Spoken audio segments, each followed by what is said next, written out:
जय सिया राम। श्रीमद् वाल्मीकि रामायण त्रयोदश सर्ग। राजा का वशिष्ठ जी से यज्ञ की तैयारी के लिए अनुरोध। वशिष्ठ जी द्वारा इसके लिए सेवकों की नियुक्ति और सुमंत्र को राजाओं को बुलाने के लिए आदेश। समागत राजाओं का सत्कार तथा पत्नियों सहित राजा दशरथ का यज्ञ की दीक्षा लेना। वर्तमान बसंत ऋतु के बीतने पर जब पुनः दूसरा बसंत आया तब तक एक वर्ष का समय पूरा हो गया। उसी समय शक्तिशाली राजा दशरथ संतान के लिए अश्वमेघ यज्ञ की दीक्षा लेने के निमित्त वशिष्ठ जी के समीप गए। वशिष्ठ जी को प्रणाम करके राजा ने उनका पूजन किया और पुत्र प्राप्ति का उद्देश्य लेकर उन द्विज श्रेष्ठ मुनि से यह विनय युक्त बात कही। ब्राह्मण मुनि परवर, आप शास्त्र विधि के अनुसार मेरा यज्ञ कराएं और यज्ञ के अंगभूत अश्व संचारण आदि में ब्रह्म राक्षस आदि जिस तरह विघ्न न डाल सके वैसा उपाय कीजिए। आपका मुझ पर विशेष स्नेह है, आप मेरे सुहृदय है, अकारण हितैषी गुरु और परम महान है। यह जो यज्ञ का भार उपस्थित हुआ है इसको आप ही वहन कर सकते हैं। तब बहुत अच्छा कहकर विप्रवर वशिष्ठ जी मुनि राजा से इसी प्रकार बोले, नरेश्वर, तुमने जिसके लिए प्रार्थना की है वह सब मैं करूंगा। तदंतर वशिष्ठ जी ने यज्ञ संबंधी कर्मों में निपुण तथा यज्ञ विषयक शिल्प कर्म में कुशल परम धर्मात्मा बूढ़े ब्राह्मणों यज्ञ कर्म समाप्त होने तक उनमें सेवा करने वाले सेवकों, शिल्पकारों, बढ़इयों, भूमि खोदने वालों, ज्योतिषियों, कारीगरों, नट्टों, नर्तकों, विशुद्ध शास्त्रवेताओं तथा बहुश्रुत पुरुषों को बुलाकर उनसे कहा, तुम लोग महाराज की आज्ञा से यज्ञ कर्म के लिए आवश्यक प्रबंध करो। शीघ्र ही कई हजार ईंटें लाई जाए। राजाओं को ठहरने के लिए उनके योग्य अन्न पान आदि अनेक उपकरणों से युक्त बहुत से महल बनाए जाए। ब्राह्मणों के रहने के लिए भी सैकड़ों सुंदर घर बनाए जाने चाहिए। वे सभी गृह बहुत से भोजनीय अन्न पान आदि उपकरणों से युक्त तथा आदि पानी आदि के निवारण में समर्थ हो। इसी तरह पूर्ववासियों के लिए भी विस्तृत मकान बनने चाहिए। दूर से आए हुए भूपालों के लिए पृथक पृथक महल बनाए जाए। घोड़े और हाथियों के लिए भी शालाएं बनाई जाए। साधारण लोगों के सोने के लिए भी घरों की व्यवस्था हो। विदेशी सैनिकों के लिए बड़ी बड़ी छावनियां बननी चाहिए। जो घर बनाए जाए उनमें खाने पीने की प्रचुर सामग्री संचित रहे, उनमें सभी मनवांछित पदार्थ सुलभ हो तथा नगर वासियों को भी बहुत सुंदर अन्न भोजन के लिए देना चाहिए। वह भी विधिवत सत्कार पूर्वक दिया जाए, अवहेलना करके नहीं। ऐसी व्यवस्था होनी चाहिए जिससे सभी वर्ण के लोग भली भांति सत्कृत हो सम्मान प्राप्त करे। काम और क्रोध के वशीभूत होकर भी किसी का अनादर नहीं करना चाहिए। जो शिल्पी मनुष्य यज्ञ कर्म की आवश्यक तैयारी में लगे हो उनका तो बड़े छोटे का ख्याल रखकर विशेष रूप से समादर करना चाहिए। जो सेवक या कारीगर धन और भोजन आदि के द्वारा सम्मानित किए जाते हैं वे सब परिश्रम पूर्वक कार्य करते हैं। उनका किया हुआ सारा कार्य सुंदर ढंग से संपन्न होता है। उनका कोई काम बिगड़ने नहीं पाता। अतः तुम सब लोग प्रसन्नचित्त होकर ऐसा ही करो। तब वे सब लोग वशिष्ठ जी से मिलकर बोले, आपको जैसा अभिष्ट है उनके अनुसार ही करने के लिए अच्छी व्यवस्था की जाएगी। कोई भी काम बिगड़ने नहीं पाएगा। आपने जैसा कहा है हम लोग वैसा ही करेंगे, उनमें कोई त्रुटि नहीं आने देंगे। तदंतर वशिष्ठ जी ने सुमंत्र को बुलाकर कहा, इस पृथ्वी पर जो जो धार्मिक राजा, ब्राह्मण, क्षत्रिय, वैश्य और सहस्त्रों शूद्र है उन सबको इस यज्ञ में आने के लिए निमंत्रित करो। सब देशों के अच्छे लोगों को सत्कार पूर्वक यहाँ ले आओ।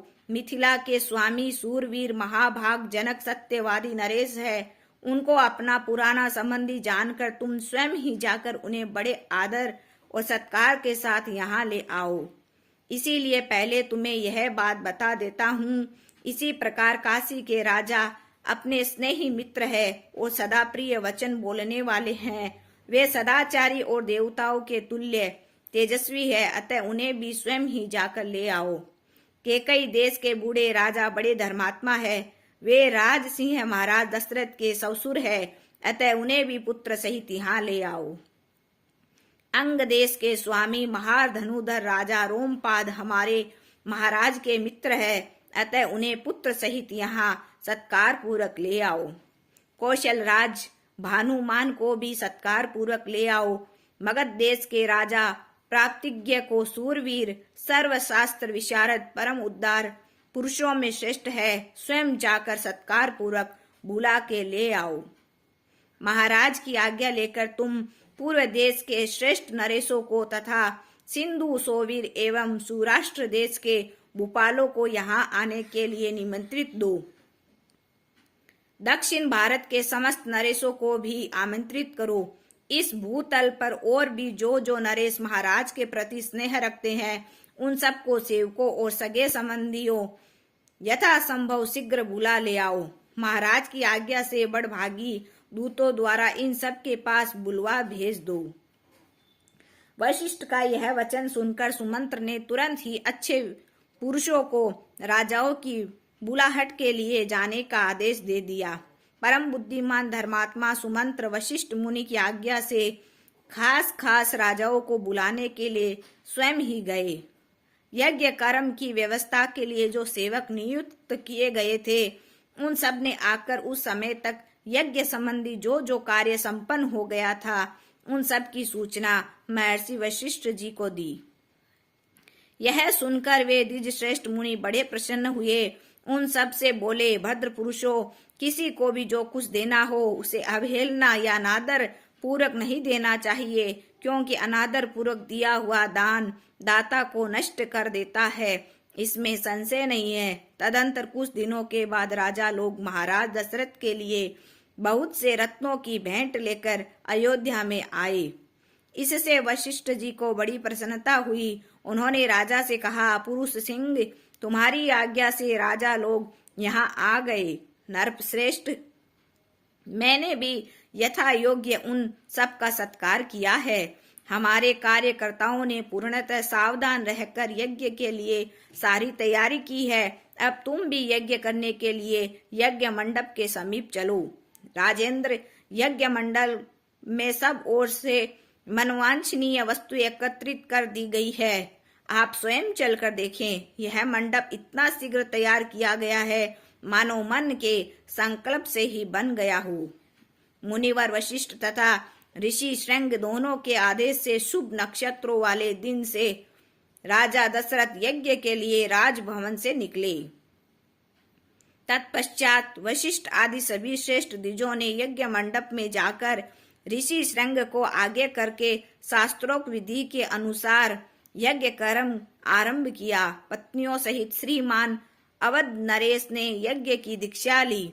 इसी प्रकार श्री वाल्मीकि निर्मित आर्ष रामायण आदि काव्य के बाल कांड में 13वां सर्ग पूरा हुआ। जय सिया राम। जय सिया राम। चतुर्थ सर्ग। महाराज दशरथ के द्वारा अश्वमेघ यज्ञ का सांगोपांग अनुष्ठान। इधर वर्ष पूरा होने पर यज्ञ संबंधी अश्व भूमंडल में भ्रमण करके लौट आया। फिर सरयू नदी के उत्तर तट पर राजा का यज्ञ आरंभ हुआ। महामनस्वी राजा दशरथ के उस अश्वमेघ नामक महायज्ञ में ऋषि संघ को आगे करके श्रेष्ठ ब्राह्मण यज्ञ संबंधी कर्म करने लगे। यज्ञ कराने वाले सभी ब्राह्मण वेदों के पारंगत विद्वान थे, अतः वे न्याय तथा विधि के अनुसार सब कर्मों का उचित रीति से संपादन करते थे और शास्त्रों के अनुसार किस कर्म से किस समय कौन सी क्रिया करनी चाहिए, इसको स्मरण रखते हुए प्रत्येक कर्म में प्रवृत्त होते थे। ब्राह्मणों ने पर्वज्ञ अश्वमेघ के अंगभूत कर्म विशेष का शास्त्र विधि मीमांसा और कल्प सूत्र के अनुसार संपादन करके उपनिषद नामक इसी विशिष्ट का भी शास्त्र के अनुसार ही अनुष्ठान किया। तत्पश्चात शास्त्रीय उपदेश से अधिक जो अति देशतः प्राप्त कर्म है उन सब का भी विधिवत संपादन किया। तदंतर ततत्स कर्मों के अंगभूत देवताओं का पूजन करके हर्ष में भरे हुए उन सभी मुनिवरों ने विधि पूर्वक प्रातः स्वन आदि प्रातः सवन, मध्याह्न सवन तथा तृतीय स्वन कर्म किए। इंद्र देवता को विधि पूर्वक हविष्य का भाग अर्पित किया गया। पाप निर्वितक राजा सोमलता का रस निकाला गया। फिर कर्म से मध्यान्विषित कार्य प्रारंभ हुआ। तत्पश्चात उन श्रेष्ठ ब्राह्मणों ने शास्त्र से देखभाल कर मनस्वी राजा दशरथ के तृतीय समवन कर्म का भी विधिवत संपादन किया। ऋषि श्रृंग आदि महर्षियों ने वहां अभ्यास काल में सीखे गए अक्षरों से युक्त स्वर और वर्ण से संपन्न मंत्रों द्वारा इंद्र आदि श्रेष्ठ देवताओं का आवाहन किया। मधुर एवं मनोहर गान के लिए लय में गाए हुए आवाहन मंत्रों द्वारा देवताओं का आवाहन करके होताओं ने उन्हें उनके योग्य हविष्य के भाग समर्पित किए। उस यज्ञ में कोई अयोग्य अथवा विपरीत आहुति नहीं पड़ी, कहीं कोई भूल नहीं हुई, अनजान में भी कोई कर्म छूटने नहीं पाया, क्योंकि वहां सारा कर्म मंत्रोच्चारण पूर्वक संपन्न होता दिखाई देता था। महर्षियों ने सब कर्म क्षेम युक्त एवं निर्विघ्न परिपूर्ण किए। यज्ञ के दिनों में कोई भी ऋत्विज थका मांदा भूखा प्यासा नहीं दिखाई देता था। उसमें कोई भी ब्राह्मण ऐसा नहीं था जो विद्वान न हो, जिसके 100 से कम शिष्य या सेवक रहे हो। उस यज्ञ में प्रतिदिन ब्राह्मण भोजन करते थे, क्षत्रिय और वैश्य भी भोजन पाते थे तथा शूद्रों को भी भोजन उपलब्ध होता था। तापस और श्रमण भी भोजन करते थे। बूढ़े, रोगी, स्त्रियां तथा बच्चे भी अशेष्ट भोजन पाते थे। भोजन इतना स्वादिष्ट होता था कि निरंतर खाते रहने पर भी किसी का मन नहीं भरता था। अन्न दो, नाना प्रकार के वस्त्र दो, अधिकारियों की ऐसी आज्ञा पाकर कार्यकर्ता लोग बराबर वैसा ही करते थे। वहां प्रतिदिन विधिवत पके हुए अन्न के बहुत से पर्वत जैसे ढेर दिखाई देते थे। महामनस्वी राजा दशरथ के उस यज्ञ में नाना देशों से आए हुए ऋषि पुरुष अन्न पान द्वारा भली भांति तृप्त किए गए थे। श्रेष्ठ ब्राह्मण भोजन विधिवत बनाया गया है, बहुत स्वादिष्ट है, ऐसा कहकर अन्न की प्रशंसा करते थे। भोजन करके उठे हुए लोगों के मुख से राजा सदा यही सुनते थे कि हम लोग खूब तृप्त हुए, आपका कल्याण हो। वस्त्र आभूषणों से अलंकृत हुए पुरुष ब्राह्मणों को भोजन परोसते थे और उन लोगों की जो दूसरे लोग सहायता करते थे, उन्होंने भी विशुद्ध मणिमय कुंडल धारण कर रखे थे। एक सवन समाप्त करके दूसरे सवन के आरंभ होने से पूर्व जो अवकाश मिलता था, उसमें उत्तम वक्ता धीर ब्राह्मण एक दूसरे को जीतने की इच्छा से बहुतेरे युक्तिवाद उपस्थित किए हुए शास्त्रार्थ करते थे। उस यज्ञ में नियुक्त हुए कर्म कुशल ब्राह्मण प्रतिदिन शास्त्र के अनुसार सब कार्यों का संपादन करते थे। राजा के उस यज्ञ में कोई भी सदस्य ऐसा नहीं था जो व्याकरण आदि 6 अंगों का ज्ञाता न हो, जिसने ब्रह्मचर्य व्रत का पालन नहीं किया हो तथा जो बहुश्रुत न हो। वहां ऐसा कोई द्विज नहीं था जो वाद विवाद में कुशल न हो। जब यूप खड़ा करने का समय आया, तब बेल की लकड़ी के 6 यूप गाड़े गए, उतने ही खेर के यूप खड़े किए गए तथा पलाश के भी उतने ही यूप थे जो बिल्व निर्मित यूपों के साथ खड़े किए गए थे। बहेड़े के वृक्ष का एक यूप अश्वमेघ यज्ञ के लिए विहित है। देवदारू के बने हुए यूप का भी विधान है, परंतु उसकी संख्या न 1 है न 6। देवदारू के 2 ही यूप विहित है। दोनों बाहें फैलाकर देने पर जितनी दूरी होती है, उतनी ही दूर पर वे दोनों स्थापित किए गए थे। यज्ञ कुशल शास्त्रज्ञ ब्राह्मणों ने ही इन सब यूपों का निर्माण कराया था। उस यज्ञ की शोभा बढ़ाने के लिए उन सब में सोना जड़ा गया था।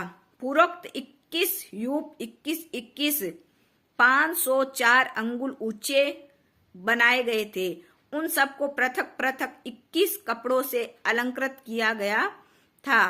कारीगरों द्वारा अच्छी तरह बनाए गए वे सभी सुदृढ़ यूप विधि पूर्वक स्थापित किए गए थे। वे सब के सब 8 कोणों से सुशोभित थे। उनकी आकृति सुंदर एवं चिकनी थी। उन्हें वस्त्रों से ढक दिया गया था और पुष्प चंदन से उनकी पूजा की गई थी। जैसे आकाश में तेजस्वी सप्तऋषियों की शोभा होती है, उसी प्रकार यज्ञ मंडप में वे दीप्तिमान यूप सुशोभित होते थे। सूत्र ग्रंथों के बताए अनुसार ठीक माप से ईंटें तैयार कराई गई थी। उन ईंटों के द्वारा यज्ञ संबंधी शिल्पी कर्म में कुशल ब्राह्मणों ने अग्नि का चयन किया था। राज सिंह महाराज दशरथ के यज्ञ में चयन द्वारा संपादित अग्नि की कर्मकांड कुशल ब्राह्मणों द्वारा शास्त्र विधि के अनुसार स्थापना की गई। उस अग्नि की आकृति दोनों पंख और पूंछ फैलाकर नीचे दिखते हुए पूर्वाभिमुख खड़े हुए गरुड़ की सी प्रतीत होती थी। सोने की ईंटों से पंख का निर्माण होने से उस गरुड़ के पंख स्वर्णमय दिखाई देते थे।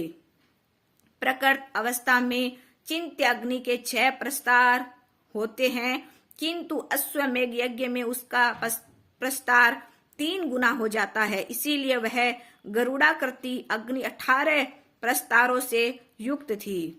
वहां पूर्वोक्त यूपों में शास्त्र विहित पशु, सर्प, पक्षी विभिन्न देवताओं के उद्देश्य से बांधे गए थे।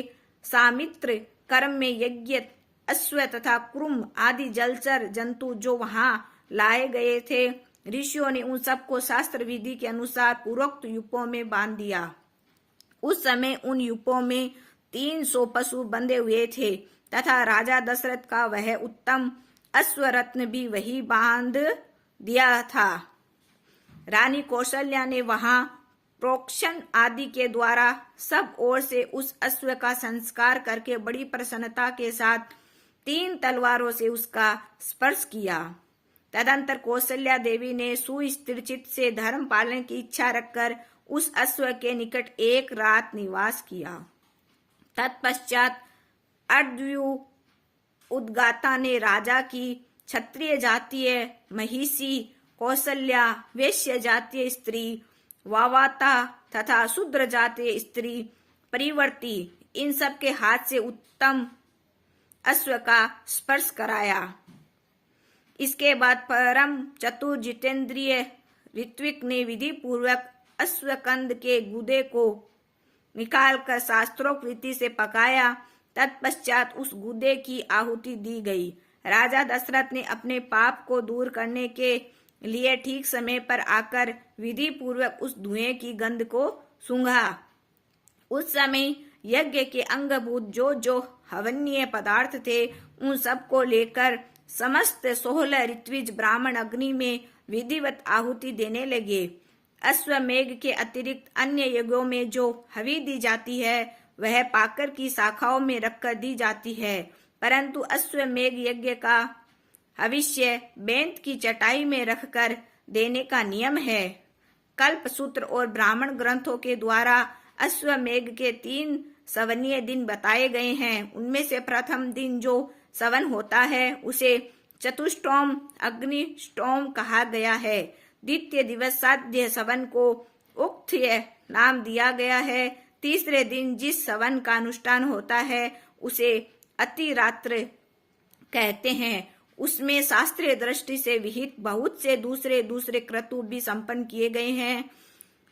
ज्योतिष्टोम आयुष्टोम यज्ञ 2 बार, अतिरात्र यज्ञ 5वां विजित, 6ठा विश्वजित तथा 7वें 8वें आप्तोट आर्म, यह सब के सब महाकर्तु माने गए हैं, जो अश्वमेघ के उत्तर काल में संपादित हुए। अपने कुल की वृद्धि करने वाला राजा दशरथ ने यज्ञ पूर्ण होने पर होता को दक्षिणा रूप से अयोध्या से पूर्व दिशा का सारा राज्य सौंप दिया।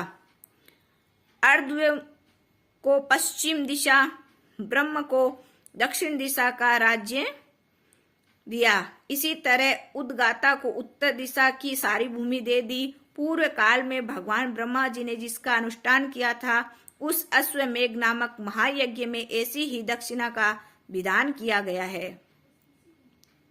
इसी प्रकार विधि पूर्वक यज्ञ समाप्त करके अपने कुल की वृद्धि करने वाला पुरुष शिरोमणि राजा दशरथ ने ऋत्विजों को सारी पृथ्वी दान कर दी। यो दान देकर इक्ष्वाकु नंदन श्रीमान महाराज दशरथ के हर्ष की सीमा न रही, परंतु समस्त ऋत्विज उन निष्पाप नरेश से इस प्रकार बोले, महाराज अकेले आप इस संपूर्ण पृथ्वी की रक्षा करने में समर्थ है, हमें इसके पालन की शक्ति नहीं है, अतः भूमि से हमारा क्या प्रयोजन है। भूमिपाल, हम तो सदा वेदों के स्वाध्याय में ही लगे रहते हैं, इस भूमि का पालन हमसे नहीं हो सकता, अतः आप हमें यहाँ इस भूमि का कुछ निष्क्रिय मूल्य ही दे दे। नरश्रेष्ठ मणि रत्न स्वर्ण गो अथवा जो भी वस्तु यहाँ उपस्थित हो वही हमें दक्षिणा रूप से दे दीजिए। इस धरती से हमें कोई प्रयोजन नहीं है। वेदों के पारगामी विद्वान ब्राह्मणों के ऐसा कहने पर राजा ने उन्हें 10 लाख गोएं प्रदान की, 10 करोड़ स्वर्ण मुद्रा तथा उससे चौगुनी रजत मुद्रा अर्पित की। तब उस समस्त ऋत्विजों ने एक साथ होकर वह सारा धन मुनिवर ऋषि शंग तथा बुद्धिमान वशिष्ठ को सौंप दिया। तदंतर उन दोनों महर्षियों के सहयोग से उस धन का न्याय पूर्वक बंटवारा करके वे सभी श्रेष्ठ ब्राह्मण मन ही मन बड़े प्रसन्न हुए और बोले, महाराज इस दक्षिणा से हम लोग बहुत संतुष्ट है। इसके बाद एकाग्रचित होकर राजा दशरथ ने अभ्यागत ब्राह्मणों को 1 करोड़ जाम्बूनद स्वर्ण की मुद्राएं बांटी। सारा धन देने के बाद जब कुछ नहीं बच रहा तब एक दरिद्र ब्राह्मण ने आकर राजा से धन की याचना की। उस समय उन रघुकुल नंदन नरेश ने उसे अपने हाथ का उत्तम आभूषण उतार कर दे दिया। तत्पश्चात जब सभी ब्राह्मण विधिवत संतुष्ट हो गए, उस समय उन पर स्नेह रखने वाले नरेश ने उन सबको प्रणाम किया। प्रणाम करते समय उनकी सारी इंद्रियां हर्ष से विह्वल हो रही थी। पृथ्वी पर पड़े हुए उन उद्गार नरवीर को ब्राह्मणों ने राजा नाना प्रकार के आशीर्वाद दिए। तदंतर उस परम उत्तम यज्ञ का पुण्य फल पाकर राजा दशरथ के मन में बड़ी प्रसन्नता हुई। वह यज्ञ उनके सब पापों का नाश करने वाला तथा उन्हें स्वर्ग लोक में पहुंचाने वाला था। साधारण राजाओं के लिए उस यज्ञ को आदि से अंत तक पूर्ण कर लेना बहुत ही कठिन था। यज्ञ समाप्त होने पर राजा दशरथ ने ऋषि शंग से कहा, उत्तम व्रत का पालन करने वाले मुनीश्वर, अब जो कर्म मेरी कुल परंपरा को बढ़ाने वाला हो उसका संपादन आपको करना चाहिए। तब द्विजश्रेष्ठ ऋषि शंग तथास्तु कहकर राजा से बोले, राजन आपके 4 पुत्र होंगे जो इस कुल के भार को वहन करने में समर्थ होंगे। उनका यह मधुर वचन सुनकर मन और इंद्रियों को संयम में रखने वाले महामना महाराज दशरथ उन्हें प्रणाम करके बड़े हर्ष को प्राप्त हुए तथा उन्होंने ऋषि शंग को पुनः पुत्र प्राप्ति कराने वाले कर्म का अनुष्ठान करने के लिए प्रेरित किया। इसी प्रकार श्री वाल्मीकि निर्मित आर्ष्य रामायण आदि काव्य के बाल कांड में 14वां सर्ग पूरा हुआ। जय सिया राम।